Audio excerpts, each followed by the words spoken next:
Assalamualaikum warahmatullahi wabarakatuh. Alhamdulillah wassalatu wassalamu ala Rasulillah. Amma ba'du. Puji syukur kita panjatkan kehadirat Allah Subhanahu wa taala. Salawat beriring salam tak lupa pula kita hanturkan kehadiran junjungan Nabi kita Nabi Muhammad sallallahu alaihi wasallam. Alhamdulillah, pertemuan kali ini tema kita tentang hakikat hijrah, yang mana tema ini saya ambil dari satu kitab, judulnya Khamsun wa Khamsuna Wasiyah min Wasayar Rasul alaihi salatu wassalam. Ada kitabnya ini, isi kitab ini ada sekitar 55 wasiat baginda Nabi Muhammad sallallahu alaihi wasallam. Kebetulan tentang hijrah itu karena belakangan juga sedang ramai alam ini sepertinya agak mulai berontak. Dengan kondisi kita saat ini, ada banyak anjuran-anjuran kita untuk segera berhijrah. Maka tema ini yang saya diambil dari Al-Wasiyatu At-Tasi'ata Asyarah, wasiat yang ke-19 dari kitab 55 wasiat baginda Nabi Muhammad sallallahu alaihi wasallam. Kebetulan di wasiat yang ke-19 ini tema di kitabnya bunyinya hajrul ma'asi wa tamassuku bi ta'atillahi ta'ala wa dzikrih. Tentang kita hijrah dari maksiat dan tentang kita berpegang teguh kepada Allah dan senantiasa taat dan juga tidak lupa berzikir kepada Allah Subhanahu wa taala. Baik, kita baca hadisnya Bapak Ibu yang dirahmati oleh Allah Subhanahu wa taala. Bunyi hadisnya, a'udzu billahi minasyaitonir rajim. Bismillahirrahmanirrahim. An ummi Anas radhiyallahu anha annaha qalat. Dari Ummi Anas, beliau berkata, Ya Rasulullah ausini, wahai Rasulullah, berilah saya wasiat. Apa saja wasiatnya Rasulullah? Kemudian Rasulullah sallallahu alaihi wasallam bersabda, qala uhjuril ma'asi fa innaha afdalul hijrah. Uhjuri ini fi'al amr untuk perempuan, di belakangnya ada huruf ya. Uhjuri, jauhilah atau tinggalkanlah olehmu al-ma'asi, maksiat-maksiat kepada Allah. Fa innaha afdalul hijrah, karena meninggalkan maksiat itu termasuk hijrah yang paling afdal. Lalu kemudian banyak bertanya itu, hijrah itu seperti apa? Bagaimana model-modelnya? Apa saja kisah-kisah di balik hijrah? Makna yang tepat untuk hijrah itu apa saja? Alhamdulillah, saya sudah kumpulkan beberapa tentang makna hijrah dan bagian-bagian hijrah beserta kisah-kisah apa saja sih yang ada dalam perkara hijrah. Bismillahirrahmanirrahim. Ma'nal hijrah. Arti dari hijrah lughatan, dari segi bahasa diartikan dengan sebutan at-tarku. At-tarku ini artinya meninggalkan. Tarkul ma'asi artinya meninggalkan maksiat. Tarkul amwali meninggalkan harta. Tarkuz zaujati meninggalkan istri. Ini enggak boleh. Tarkuz zaujah ini jangan. Tarkud dunia boleh. Maksud tarkud dunia meninggalkan urusan dunia yang bisa mengalahkan urusan akhirat kita, itu boleh. Jadi hijrah dari segi bahasa maknanya at-tarku, meninggalkan. Kemudian dari segi istilah, al-hijratu istilahan al-khuruju min ardin ila ukhra. Dari segi istilah itu, hijrah adalah keluarnya kita dari satu tempat ke tempat lain, itu bisa dikatakan hijrah. Dari satu kampung ke kampung lain bisa dikatakan hijrah. Dari satu negara ke negara lain bisa juga dikatakan hijrah. Dari segi istilah. Makna kedua, intiqalul fardi min ardin ila ukhra li ajlil ma'isyah. Berpindahnya seseorang dari satu negara ke negara lain untuk mencari penghidupan, itu juga bisa disebut hijrah. Umpama contoh, saya dari Indonesia ke Mesir cari kerja, saya juga bisa disebut dengan muhajir. Atau saya bersama kawan-kawan dari Indonesia ke Mesir untuk kerja saja, bisa disebut dengan muhajiri. Orang-orang yang melakukan hijrah. Itu makna hijrah dari segi bahasa dan juga dari segi istilah. Nanti akan panjang Pak, akan ketemu sampai ke momen komunitas-komunitas hijrah. Nanti akan masuk pembahasan kita ke sana insyaallah. Yang kedua, aqsamul hijrah, bagian-bagian hijrah. Yang pertama, tentang hijrah ini ada poin pertama yang terjadi pada zaman Rasulullah sallallahu alaihi wasallam. Apa itu? Al-hijratu ilal Habasyah.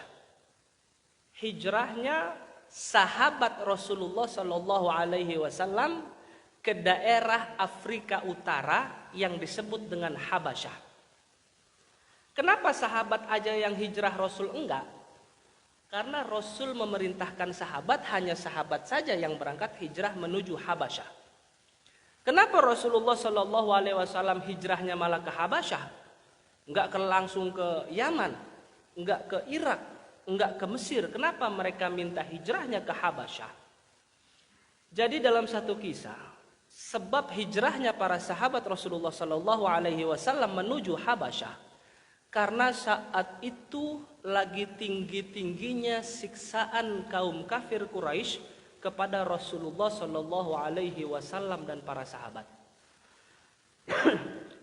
Ketika dakwah menceritakan atau menyampaikan tentang Islam, orang-orang kafir Quraisy merasa bahwa Rasulullah ini membunuh agamanya yang lama, mematikan agamanya yang lama.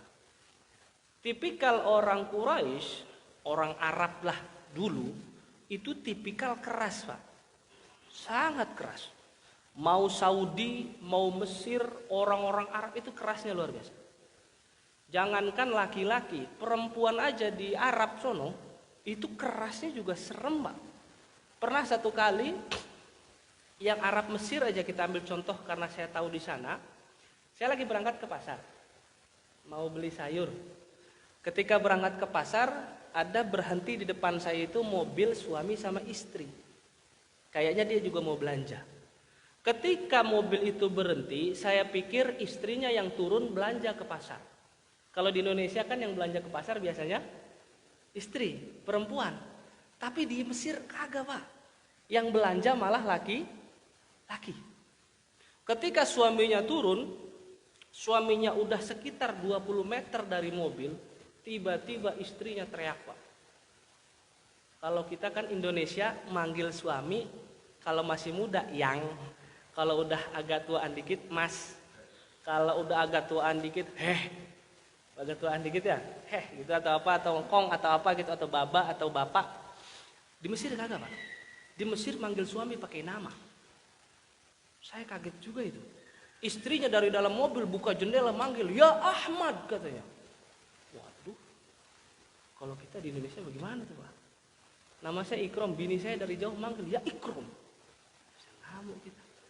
Di Arab itu biasa Pak. Di Arab istri kalau lagi ngambek, tapi Indonesia juga ada sih kayaknya. Di Arab itu istri kalau ngambek, dia nggak mau cuci piring, nggak mau cuci baju, nggak mau ngelayanin suami. Indonesia ada nggak Pak? Nggak ada ya insya Allah ya. Indonesia kalau istri ngambek mah diem aja Pak ya. Insya Allah nggak ada.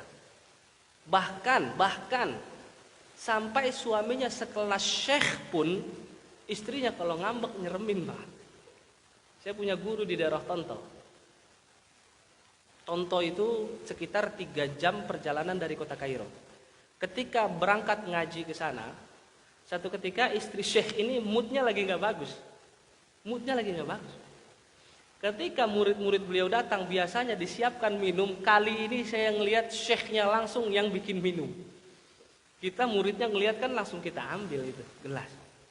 Kita ya syekh udah biarkan, sibuk ya syekh. Ya nih ana bas kita, saya bilang. Saya saja yang nyiapkan. Enggak apa-apa, biar saya.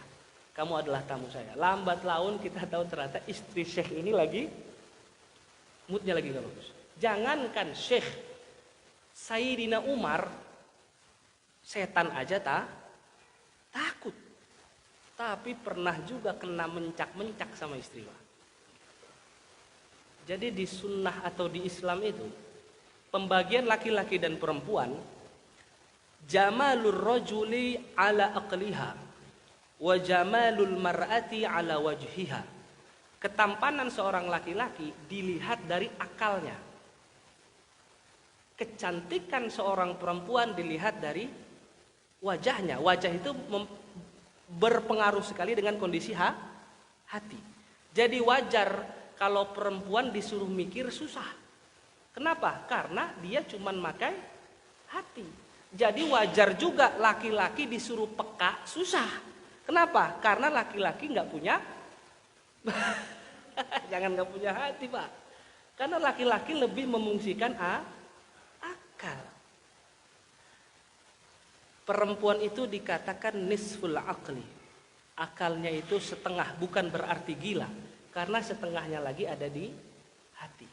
Laki-laki tamamul aqli, sempurna di akal. Maka jarang ada laki-laki yang paham, cepat paham maksud apa yang disampaikan oleh istri. Jadi, kok jadi ke sana ya, Pak? Uhjuri al-ma'asi fa innaha afdhalul hijrah. Kita kembali ke kisah Habasyah. Sifat orang Arab itu keras-keras luar biasa. Saking kerasnya sahabat Rasulullah ketika menyebarkan Islam, mereka nggak tanggung-tanggung untuk bunuh, Pak. Kalau kita sekarang udah enak, sholat udah gampang, ibadah sudah gampang. Dulu zaman Rasulullah masjid belum ada. Sampai sholat di bukit-bukit. Di Madinah, bukit itu nggak ada pasir, Pak. Isinya batu. Bagaimana sakitnya itu sholat di atas batu. Tapi sekalipun nggak ada masjid jamaah ramai. Tapi zaman sekarang, ubinnya marmer. AC-nya 1, 2, 3, 4, 5, 6, 7. Kipasnya banyak, aromanya wangi. Yang sholat itu saja. Saya pernah sholat di satu masjid, jamaahnya cuma 4, Pak. Sama saya itu. Kata imamnya, Pak, ini kalau nggak ada bapak, jamaah di sini cuma 3. Kita bertiga ganti-gantian, dia yang azan, dia juga kadang imam, dia juga kadang qomat, dia juga kadang jadi makmum. Jadi zaman Rasulullah SAW, ketika sahabat mau menyebarkan Islam, kafir Quraisy nggak ada yang suka, menyiksa mereka. Akhirnya Rasul perintahkan, hijrahlah kalian menuju Habasyah. Kenapa Habasyah yang dipilih? Padahal di sana pemimpinnya non Muslim, Pak. Raja Habasyah itu namanya Ashamah bin Abjar, terkenal dengan Malikun Najasyi. Ashamah bin Abjar, dia adalah seorang raja agamanya Kristen. Ini saya mau nyampein ini, tapi jangan dikait-kaitkan masa politik ya, Pak, nanti, Pak, ya. Ini hanya kisah perjalanan zaman Rasul terdahulu. Ashamah bin Abjar,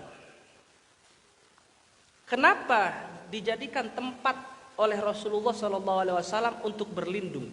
Artinya kan kesimpulannya, Rasulullah minta perlindungan ke satu negara yang di sana dipimpin oleh orang non-Muslim. Ashamah bin Abjar non-Muslim. Kenapa Rasul milihnya beliau? Rasul milih beliau karena aliman Nabi sallallahu alaihi wasallam anna Najasyi malikun 'adilun la yudlamu ahadun fa asyara ala ashabihi bil hijrati ilaihi wa ila baladihi. Karena Rasul tahu sekalipun agama dia Kristen, tetapi dia terkenal dengan raja yang adil. Tidak ada satupun orang yang terzolimi ketika dipimpin oleh Ashamah bin Abjar.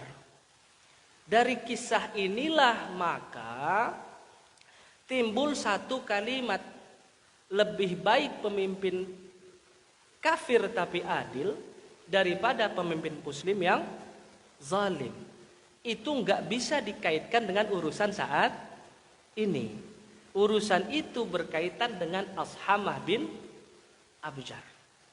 Karena memang betul la yuzlamu ahadun, artinya tidak ada satupun orang yang terzolimi pada zaman Ashamah bin Abjar. Kemudian kafir Quraisy tahu bahwa sahabat itu pada hijrah ke Habasyah.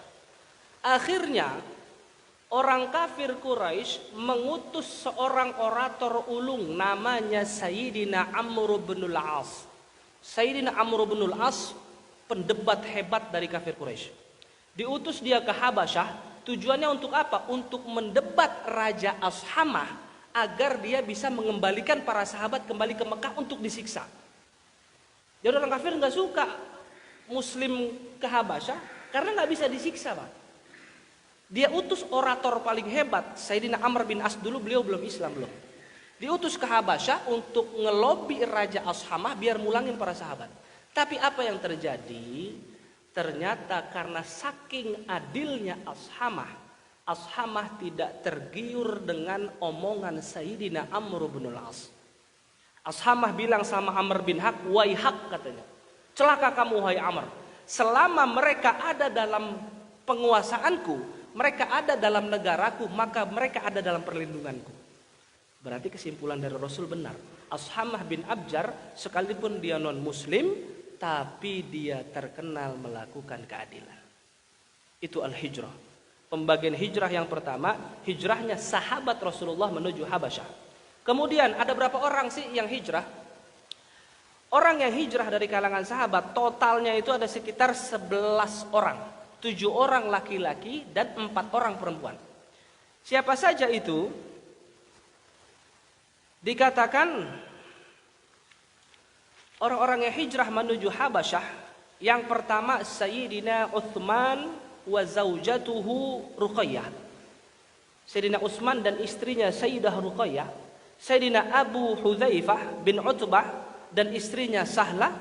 Sayyidina Zubair bin Awam, kemudian Abu Sabarah bin Abi Raham, Suhail bin Baida, Abdullah bin Mas'ud, Utsman bin Mas'ud, Abdurrahman bin Auf dan Ummu Aiman. Jadi 11 orang ini hijrah menuju ke Habasyah.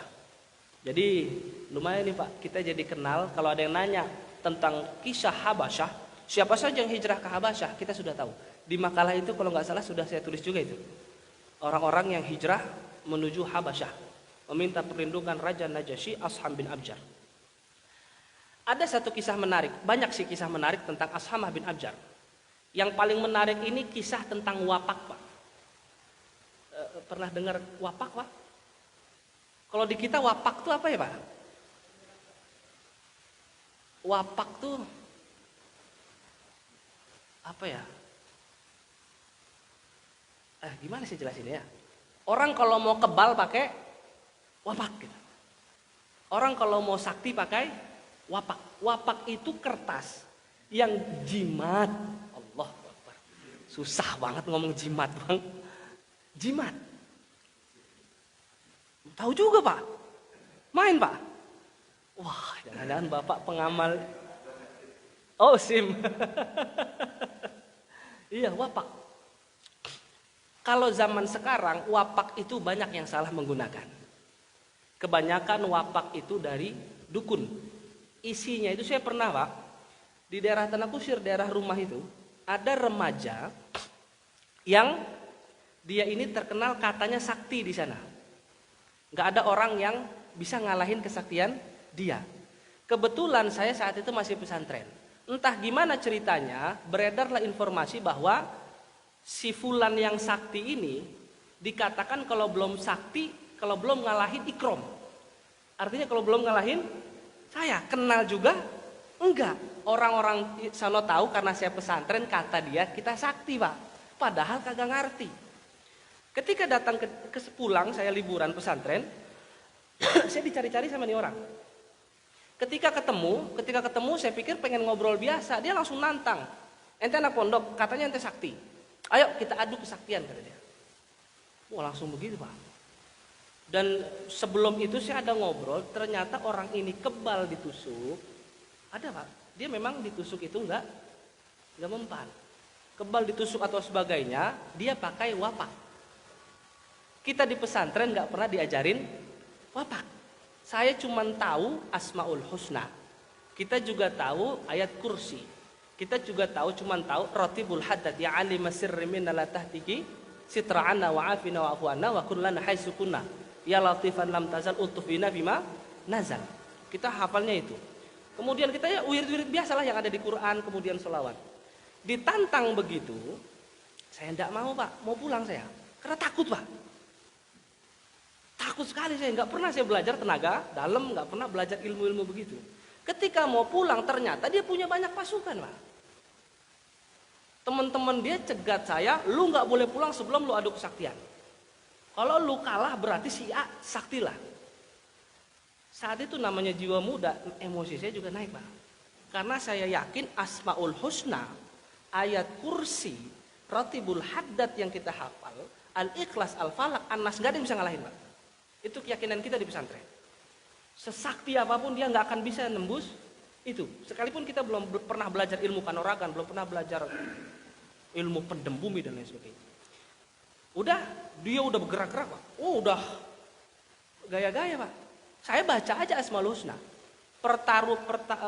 Kesepakatan dia, kalau lu gua dorong dari jauh jatuh, lu kalah. Oke, deal, saya bilang. Kita baca aja semua. Wallahu la ilaha illahu ar-rahman. Dalam hati baca terus, baca selesai itu, baca Al-Ikhlas. Dia sampai ngeden-ngeden merah-merah mukanya nggak jatuh-jatuh sih Pak. Kita nggak goyang-goyang. Lama proses, dia kecapean, dia bilang, oke, gue nyerah, gue kalah. Badan gue sakit-sakit, badan gue panas. Gue mau lu ajarin gue. Mohon maaf ya, saya ngomong lu gue karena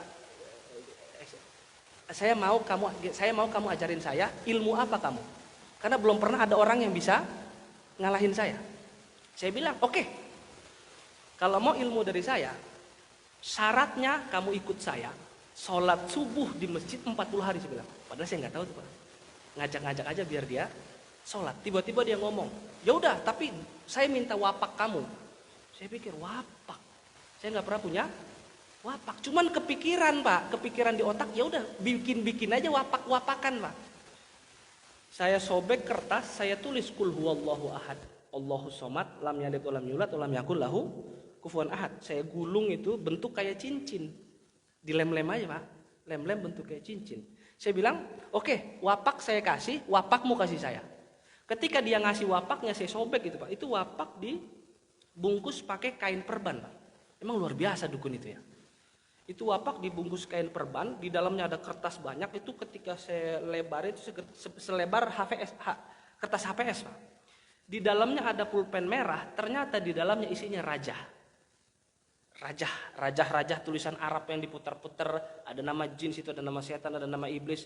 Ya Rabbi bi iblis, bahasa gitulah. Wahai Tuhanku iblis, macam-macam. Nah, itu apa Pak? Kisah yang menarik tentang Ashama bin Abjar. Ternyata Ashama bin Abjar bikin wapak juga Pak. Dia punya pecinya Ashamah ini di dalamnya ada wapak. Cuman wapaknya itu ditulis pakai bahasa Habasyah, bahasa Ajam.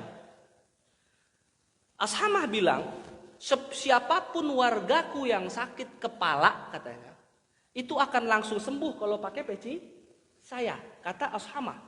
Dan bener aja Pak, warga Habasyah kalau sakit kepala datang ke raja cuma dipakein peci, kepalanya sembuh. Info itu sampai ke Rasulullah. Sampai info itu, bahwa Ashamah punya peci yang bisa bikin sehat. Rasul tulis surat ke Ashamah, wahai Ashamah, saya dengar kamu punya peci yang bikin kepala orang sehat, kirimkan peci itu kepada saya. Dikirim sama Rasulullah peci itu. Ketika sampai kepada Rasulullah mau ngetes nih peci, bener nggak peci ini bisa bikin sakit kepala hilang. Dites sama Rasul, dipanggil sahabat, cari sahabat yang kepalanya sakit. Dicari sama sahabat, datang ke Rasul, ada sahabat yang sakit, dipakein tuh peci sama Rasulullah. Anehnya sakit nih orang sembuh. Aneh Pak. Rasulullah pun aneh, kayaknya bener nih peci sembuh. Ternyata Rasulullah, karena Rasulullah kan hijab semua terbuka. Akhirnya Rasulullah minta sahabat itu peci dirobek, robek peci, dalamnya ada isinya itu kata Rasulullah. Ketika disobek, ternyata di dalamnya ada kertas. Dan bahasa ajam itu kalau diarabkan ternyata kertas itu isi bunyinya Pak, surat Ali Imran ayat 18 dan juga surat Asy-Syura ayat 33. Kalau di kalangan kita, kiai-kiai kampung, guru-guru saya di kampung, kalau ada orang sakit kepala, bacain air, yang dibaca ayat ini Pak. Jadi Bapak kalau sakit kepala segala macam, baca Ali Imran ayat 18 dan juga Asy-Syura ayat 33. Bunyinya syahidallahu annahu la ilaha illahu wal malaikatu wa ulul ilmi qa'iman bil qisti la ilaha illahu al azizul hakim. Ali Imran ayat 18 dan juga surat Asy-Syura ayat 33. Enggak tahu saya sudah masukkan belum situ ya. Kisah Qalansuah. Ini wapak Pak. Sayyidina Umar, sudah 30 menit belum?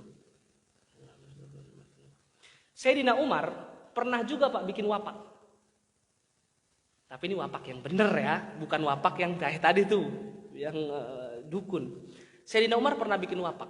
Kapan beliau bikin wapak? Maksudnya dia nulis sesuatu di kertas. Kertas itu dilemparkan ke satu tempat. Jadi ceritanya Sayyidina Amr bin Al-As ketika membebaskan Mesir, itu sungai Nil kering Bang. Sungai Nil airnya enggak ngalir. Ketika sungai Nil airnya enggak ngalir, Sayyidina Amr bin Al-As laporan ke Khalifah Amirul Mukminin Sayyidina Umar. Ya Amirul Mukminin, ini sungai di Mesir kering nih, sungai Nil. Tolong dong gimana nih masyarakat kesusahan karena sungainya kering. Dengar informasi seperti itu, Sayyidina Umar nulis di kertas bahasanya, wahai sungai Nil, kalau kamu memang mengalir karena izin Allah, mengalirlah. Kalau enggak mau mengalir, ya sudah, kata Sayyidina Umar. Berarti kamu tidak mematuhi perintah Allah, seandainya diperintahkan mengalir. Sayyidina Umar minta sama Sayyidina Amr bin Al-As, ini kertas lempar ke sungai Nil. Dilempar Pak. Sungai Nil. Sejak lemparan itu sampai hari ini sungai Nil enggak pernah lagi kering. Jadi tidak semua wapak itu enggak boleh Pak. Jadi kalau ada kiai atau habaib atau siapa-siapa yang menuliskan beberapa wirid di kertas, itu tidak semuanya bentuknya menjadi syirik, menduakan Allah Subhanahu wa taala. Selanjutnya itu kisah Ashamah bin Abjar. Hijrah yang kedua, al-hijratu min Makkah ila al-Madinah. Ini sudah tahu semua nih. Tapi mungkin ada yang belum tahu, Pak. Kisah tentang, ada yang pernah dengar kisah tentang ular yang nungguin Rasulullah di gua? Ketika Rasulullah hijrah dari Mekah Madinah, ada ular Pak dari zaman Nabi Musa nungguin Nabi Muhammad SAW. Tinggalnya di Gua Thur. Itulah sebab ada kisah Sayyidina Abu Bakar ketika menemani Rasulullah, kakinya digigit ular di gua. Ternyata ular itu ngamuk sama Sayyidina Abu Bakar. Enak aja ente nutupin jalan saya. Saya dari zaman Nabi Musa nungguin mau melihat keindahan wajah Rasulullah SAW. Karena ketika zaman Nabi Musa disampaikan melihat muka baginda Nabi Muhammad SAW jaminannya surga. Dengar itu, rahasia itu, nih ular pengen dipanjangin umurnya sama Allah, akhirnya bisa melihat Rasulullah SAW. Dan hebatnya lagi, Rasulullah ngobatin kaki Sayyidina Umar pakai ludah. Jadi jangan heran kalau ada kiai doa diludahin dikit lah. Biasanya tuh kiai pasti punya sanad sampai ke Rasulullah untuk cara pengobatan pakai ludah. Kemudian makna hijrah selanjutnya, hajrul muslim akhahu ba'da thalathi layalin. Tentang seorang saudara meninggalkan saudaranya lebih dari 3 hari. Kalau kita berantem jangan lebih dari 3 hari. Kita juga dikatakan hijrah itu Pak. Berantem sama saudara lebih dari 3 hari disebut juga dengan sebutan hijrah. Tapi nggak boleh nih. Kalau berantem sama saudara nggak boleh lebih dari 3 hari. Kemudian hajruz zauj az-zaujah idza tahaqqaqa nusyuzahunna. Suami pisah ranjang dari istri ketika istri terbukti melakukan maksiat, itu juga dinamakan hijrah. Hajru bahasanya, hijrah juga. Artinya ketika istri maksiat, istri susah diatur, akhirnya istri melakukan dosa atau istri selingkuh segala macam. Di Islam itu diperbolehkan Pak yang namanya pisah ranjang. Namanya hajruz zaujah. Pisah ranjang. Kalau seandainya seorang istri melakukan nusyuz, melakukan maksiat, apa yang harus dilakukan? Pertama, wa'idhuhunna, kasih nasihat dulu. Yang kedua, wahjuruhunna fil madaji', pisah ranjang. Maksud pisah ranjang itu tidak berhubungan sama sekali sama istri dan tidak ngajak ngobrol beliau. Ngobrol istri itu namanya pisah ranjang. Yang ketiga, wadribuhunna, kita laki-laki boleh mukul istri dengan catatan ad-darbu ghairu mubarrihah, pukulan yang tidak membekas dan pukulan yang tidak di wajah. Saya di Mesir udah sering banget Pak ngelihat suami mukul istri. Tapi saya lebih cocok wadribuhunna, jangan dipakai zaman sekarang. Ketika istri melakukan nusyuz jangan sampai dipukul. Kemudian terakhir, hijratun minal ma'asi, hijrah meninggalkan maksiat yang kita lakukan atau hal-hal yang haram yang dilarang oleh Allah Subhanahu wa taala kita lakukan. Nah, saat ini Bapak Ibu yang dirahmati oleh Allah, tidak ada salahnya kita mulai hijrah. Kita mulai hijrah dalam artian dari yang biasanya sholat subuhnya suha, tahu suha Pak? Sholat subuh bareng duha, atau biasanya suhur, sholat subuh waktu zuhur, itu kita mulai hijrah. Jangan seperti itu lagi. Ajak keluarga, ajak anak, ajak istri ke masjid. Cuman kalau ada bapak-bapak yang punya istri, istrinya ngomong gini, ayah, ngapa sih ayah ngajak saya ke masjid? Kan masjid paling baik buat perempuan adalah rumah. Oh enggak. Tetap aja kalau istri ke masjid itu afdolnya juga dapat. Jamaah juga dapat. Atau yang biasanya senang banget korupsi atau senang banget lihat hal-hal yang porno di handphone, mulai saat ini hijrah. Hijrah itu juga menjadi sebab cintanya Allah Subhanahu wa taala kepada kita. Kalau kita sudah hijrah dari maksiat, Allah Subhanahu wa taala cinta, dan kalau Allah sudah cinta sama hambanya, mustahil kita diturunkan azab oleh Allah Subhanahu wa taala. Sekarang Pak, azab ini sudah sepertinya banyak sekali ya. Saya lihat di berita itu La Palma Pak ya, yang gunung meletus keluar lahar, banjir juga sudah banyak.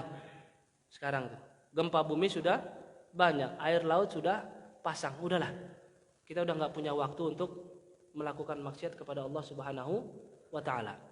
Kalau saya punya guru Pak, namanya Syekh Abdul Malik Sya'ban Al-Ma'ali, beliau bilang, Muhammad, kalau seandainya di kampung kamu sudah mulai seperti terlihat musibah, sampai berdarah-darah pun kamu harus usahakan masjid itu penuh waktu subuh. Kalau sudah ada tanda-tanda musibah di kampungmu, kata beliau, berdarah-darah pun kamu usahakan masjid itu penuh pada waktu subuh. Kenapa Syekh?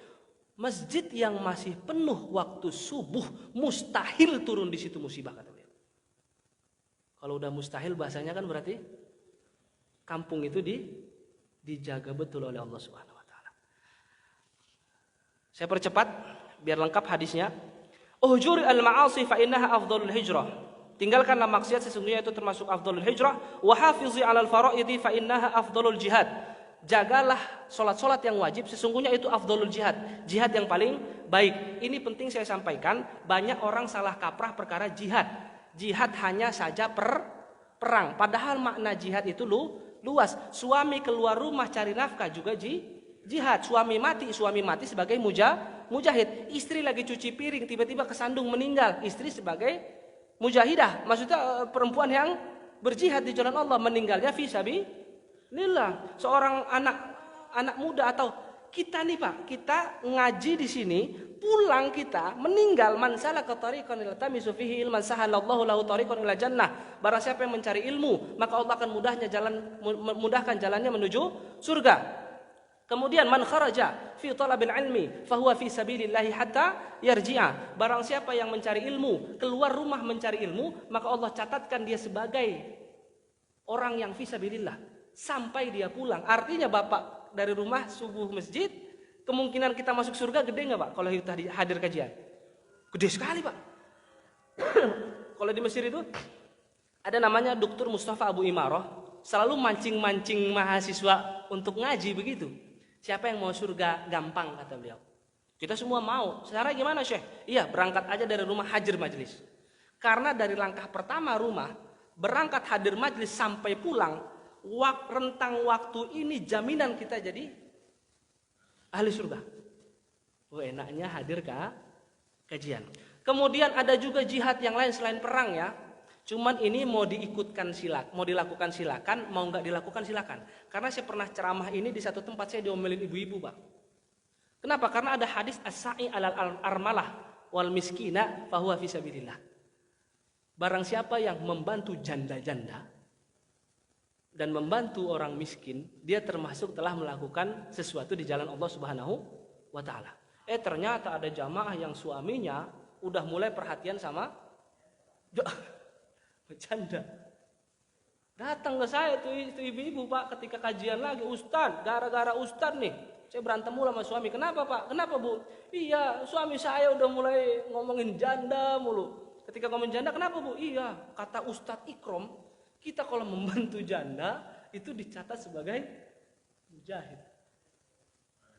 ahli surga. Kok amin Pak? Jangan Pak. Kebantu tapi jangan macam-macam. Jangan sampai gara-gara kajian subuh ini saya diomel sama ibu-ibu.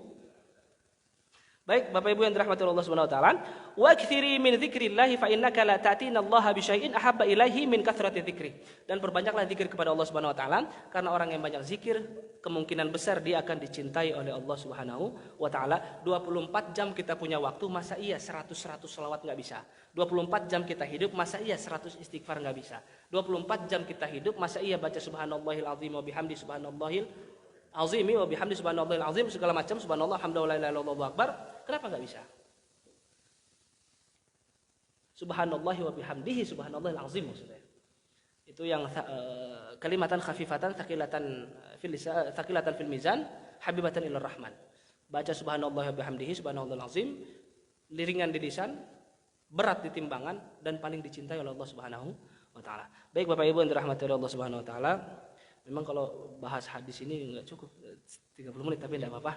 Semoga ada manfaat. Terima kasih banyak. Wassalamualaikum warahmatullahi wabarakatuh. Bismillahirrahmanirrahim. Allahumma stauda'na bima 'allamtanahu farduduhu ilaina 'inda hajatina ilaih. Ya Allah, kami titipkan apa yang telah Engkau ajarkan kepada kami. Ya Allah, kembalikanlah ilmu tersebut jikalau kami membutuhkannya, ya Allah ya arhamar rahimin. Bihaqqi nabiyina Muhammadin sallallahu alaihi wasallam. Walhamdulillahirabbil alamin.